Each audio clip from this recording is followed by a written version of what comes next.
Hey, I'm Arnie. Welcome to Buckbee Forge. I got a fun one today, Many of you guys don't know, but I play things with strings, and I recently kind of got into banjos. This one caught my eye for a number of reasons. I was looking for an old vintage banjo, something that sounds period correct, right, of the time period. And being a blacksmith, this one caught my eye. This was sold to me as a Buckbee banjo. I was told it was made somewhere around 1890. And what I like about it is that it has this really cool hand-hammered clad on the outside. As you can see, a lot of the nickel plating is wearing off. To me, it appears that it's brass and hand-hammered and then nickel plated and cladded around the pot. It's got a fiber skin head on it, things that most of us blacksmiths don't really know anything about. But another really cool, unique thing about this instrument is somewhere along the lines, the first owner wore out the frets on the bottom of the neck, and they put a fretless board on it. And I've never seen anything like this in my life. I think it's frankly the coolest thing, to be able to smurf between fretless and fretted. If anybody knows anything about this type of stuff, man, I'd really be interested in any information on it. So the reason why it's here in the shop is it needed an armrest. And without an armrest, is really those lugs that digs into your wrist and stuff. And so I got to thinking about it. It's handmade by a blacksmith. And what would a blacksmith do who owned a banjo in 1890, right? Do you think they'd get out the Sears and Roebuck catalog and see if they had one, or do you think they would just make one? And so I just made one. I thought about doing it out of brass, but the truth is I don't really have any workable, malleable brass in the shop, but I got plenty of copper, and I'm quite good at copper. So we put a really cool hammer finish on here and antiqued it all out with the torch and the forge and everything and got it all there. So pretty cool. I think that that's going to match. I found some tuners for it that are going to match that copper. It needs to get a 5th string tuner put in it, and it came with some very, very mismatched tuners. They're just two different ones, and they're really cheap and hokey. 2 of them are spring-loaded and 2 of them are not.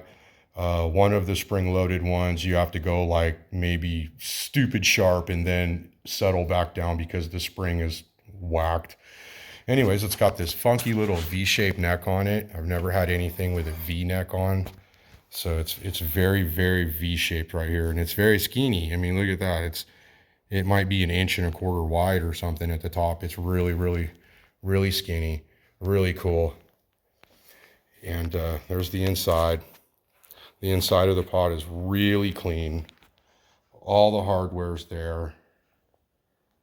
It looks like it's had some adjustment. A lot of these older guys, they have wedges that are used to kind of help out with the action and whatnot. I'm not sure if any of this is correct because I'm new to this whole banjo game. And it looks like it does have a little bit of some damage right in there, a little bit maybe. But in general, it's in really good shape. And it does play, barely. One thing I noticed is it has no markings or anything on the beam. There's a couple of guys that I watch on YouTube that I highly recommend if you like banjo. One guy in particular, if you like the bluegrass, look at Tyler Gifford. He's amazingly good. Another guy, if you're really into the classic Civil War or pre-Civil War, pre-war vintage stuff and vintage American songs, there's a gentleman named Clifton Hicks.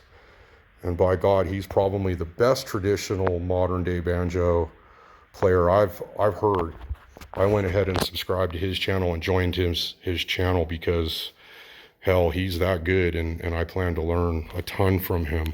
So Clifton, if you're checking this out, man, please message me on this and and tell me what you may know about this banjo.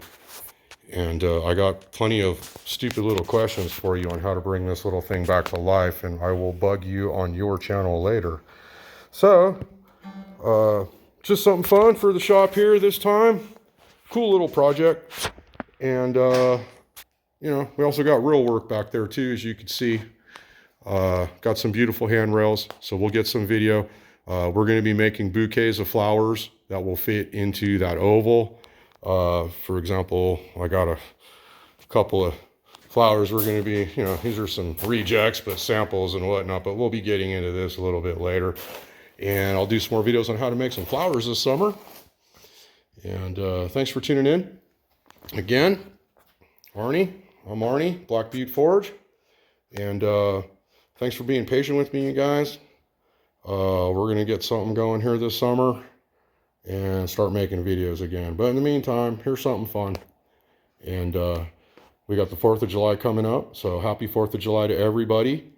And I'm going to try to get this little monster playing some tunes for porch music on the 4th of July barbecue here in a couple days. Alrighty, thanks for joining me. See you guys soon at Black Butte Forge.